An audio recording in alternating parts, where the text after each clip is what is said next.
Good morning, my name is Damien Ivory. I run a local RSP called Lontel out of Tasmania. This morning I want to talk about how we could pay for fibre to the premises upgrades from what we currently have, which is a mishmash of fibre to the node, HFC, and some fibre to the curb and a bit of fibre to the basement. So NBN, when they changed over to fibre to the node and all its other technologies that are really limited to 100 megabits. Now, it's true that HFC could in theory go higher than that, and fibre to the curb is also looking to go higher than that.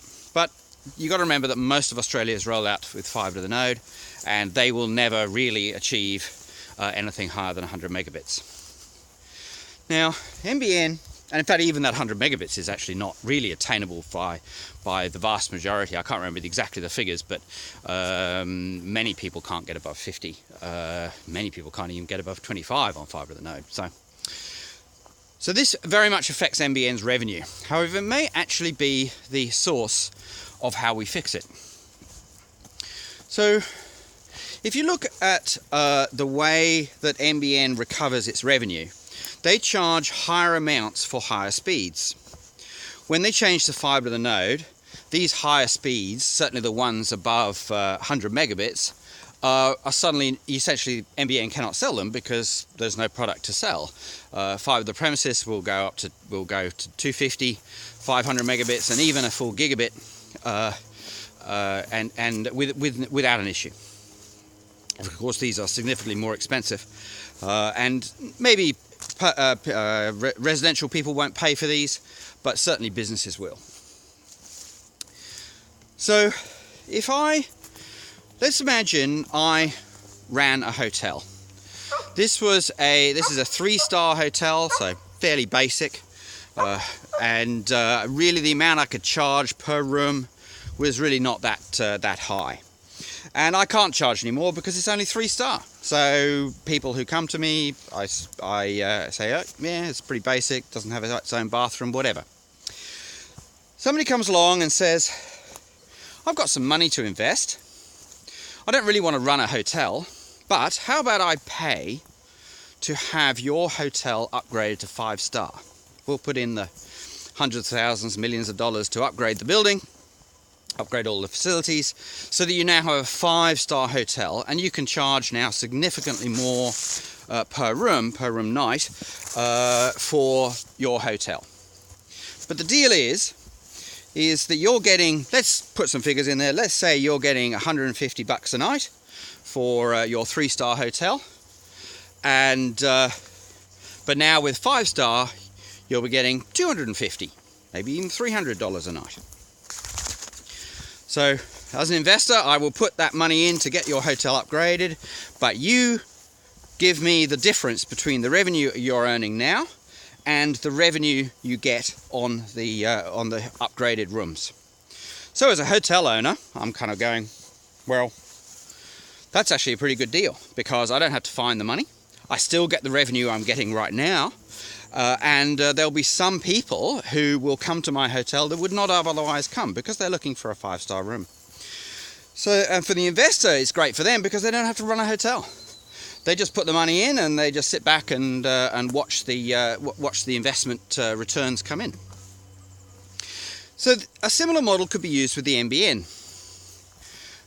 An investor, let's say a super fund, but frankly it could be anybody, could say to NBN, we will pay to have that area upgraded to full fibre to the premises, but you give me all the revenue that you earn over say the 100 speed. So in the short term, of course, there aren't many people who want more than 100 speed, but 100 megabits. But what do you think it's going to be like in 10 years' time, let alone 40 years' time? So that actually is quite a good investment. And on figures that I've sort of cobbled together, probably arguably back of the envelope figures, in the short term we're probably only looking about a 2 or 3% return, but it wouldn't take long for that to grow to 6, 7, 8% annual return on their investment. And this is for a long term. It's also a government-owned infrastructure project. That fiber's not going anywhere. It's going to be maintained by NBN. So the super fund is sort of like, that's a steady return for many, many years. It's the ideal return. Now, there are some issues. First of all, NBN would have to agree to give up that revenue. But don't forget, this is revenue that it can't get at the moment anyway. Secondly, they also have to find a way of guaranteeing that pricing, or at least a mechanism for deciding what pricing they should be charging over the 100 megabit rate. So that would need to be sorted out. But it would then actually also allow NBN to sell off some of its existing fibre to the premises areas. So that whether that be a building, or if you're down here in Launceston, which is fully rolled out with fibre to the premises, NBN could actually turn around and go, well, it cost us about this much to put it in.